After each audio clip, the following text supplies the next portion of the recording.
हर महादेव, जय भोलेनाथ। नमस्कार, मैं साधना पांडे मार्गदर्शन पे आपका स्वागत करती हूँ। दोस्तों, मैं बात करने वाली हूँ प्रदोष व्रत के बारे में। आषाढ़ मास शुक्ल पक्ष का प्रदोष किस दिन पड़ रहा है।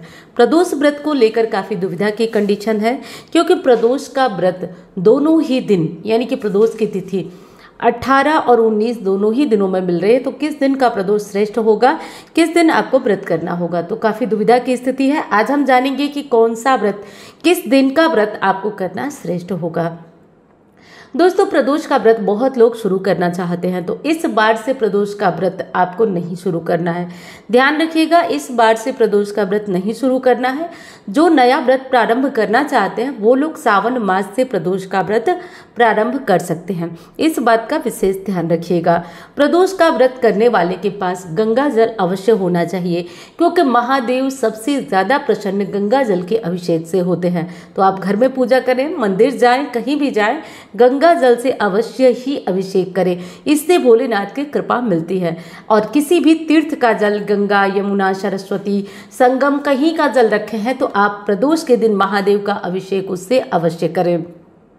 प्रदोष का व्रत करने वाले को, विशेषकर महिलाओं के लिए नियम है कि एक दिन पहले ही बाल धो लें और उस दिन जब प्रदोष का दिन हो तो पूरी तरह से श्रृंगार करके शाम के समय प्रदोष काल में विधिवत महादेव की पूजा करें। महादेव की पूजा करने से पहले सुहागिन स्त्रियों को अपने पाँव में महावर लगाना चाहिए, पीला सिंदूर लगाना चाहिए और इस तरह से करके और अच्छे से लाल चूड़ियाँ पहन के भोलेनाथ की पूजा करना चाहिए। तो विशेष चीज ये होती है कि महादेव की पूजा आराधना विशेष विधि विधान से करना चाहिए। इसलिए आपको शाम को प्रदोष काल का समय सबसे उपयुक्त होता है।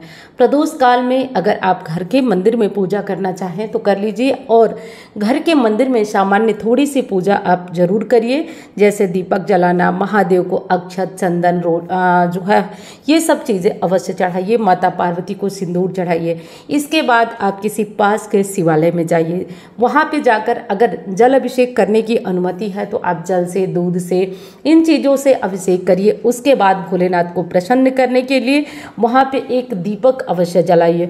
बेल पत्र पे राम नाम लिख करके आप लेकर जाइए। दोस्तों, मैंने ये अनुभव भी किया है कि प्रदोष के दिन की जो पूजा होती है प्रदोष काल में, वो हर तरह के मनोरथ को पूर्ण करने वाली है। तो ज़रूर जा करके महादेव की पूजा प्रदोष काल में शिवलिंग पे अवश्य करना चाहिए। शास्त्र की माने तो कहा जाता है कि प्रदोष काल में महादेव का वास प्रदोष के दिन शिवलिंग में होता है, माता गौरा, माता पार्वती के साथ। तो अवसर चूकिएगा मत, जरूर जाकर करिएगा। अब दुविधा दूर हो जाएगी आपकी। देख लीजिए कि किस दिन आपको प्रदोष का व्रत करना चाहिए।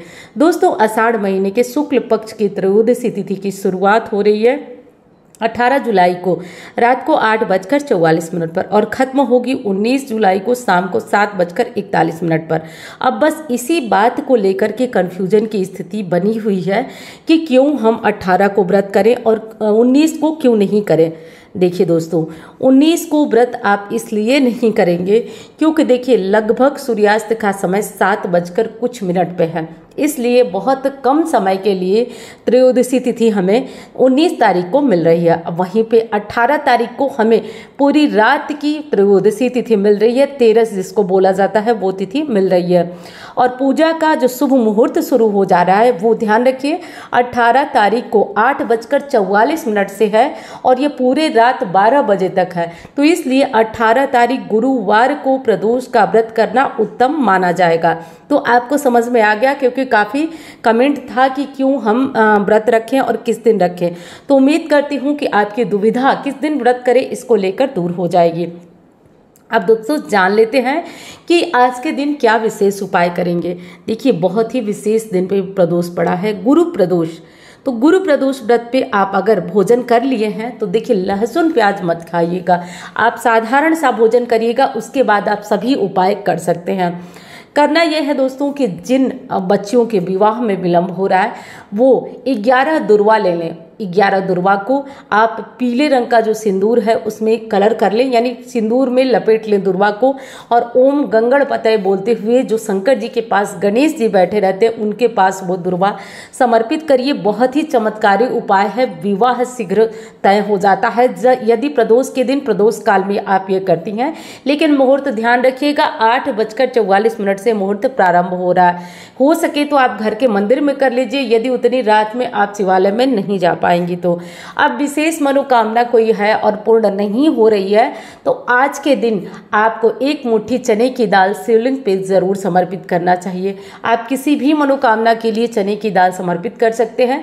जिन बेटे या बेटियों के विवाह में विलंब हो रहा है या पति पत्नी के बीच विवाह के बाद संबंध अच्छे नहीं है, संतान नहीं है, तो आप आज के दिन शिवलिंग से स्पर्श कराकर 1.25 किलो चने की दाल पीले कपड़े में गांठ अच्छी तरह से बांध करके और किसी भी धार्मिक मंदिर में, यानी कि मंदिर में, धार्मिक स्थल में दान करके आए। इससे आपके जो गुरु हैं वो मजबूत होंगे। तो इस तरह से करिए। पीले चंदन से भगवान भोलेनाथ का श्रृंगार अवश्य करिए। और हाँ, शाम को आज दीपक शिवलिंग में जरूर जलाइएगा। आज प्रदोष काल का दिन है।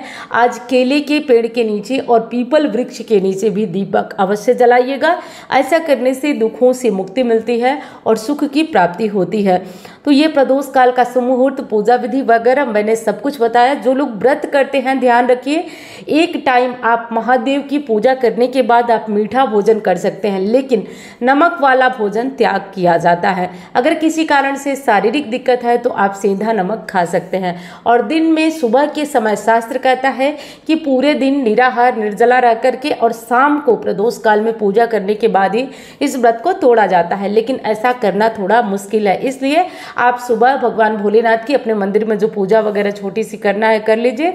चाय पानी फल वगैरह जो लेना है ले करके और व्रत करिए। शाम को विधिवत महादेव की पूजा करिए, कथा सुनिए। उसके बाद आप चाहें तो मीठा भोजन कर सकते हैं, ना चाहे तो फल फलाहार करके रहिए और अगले दिन आप इस व्रत का उद्यापन करिए। तो दोस्तों, ये हो गई बहुत ही साधारण सी हमारी पूजा विधि। और वीडियो पसंद आए तो प्लीज़ लाइक करना मत भूलिएगा। चैनल को सब्सक्राइब नहीं किया आप अब तक तो ज़रूर कर लीजिएगा। चलिए अब मैं मिलती हूँ आपसे अन्य वीडियो। धन्यवाद। हर हर महादेव।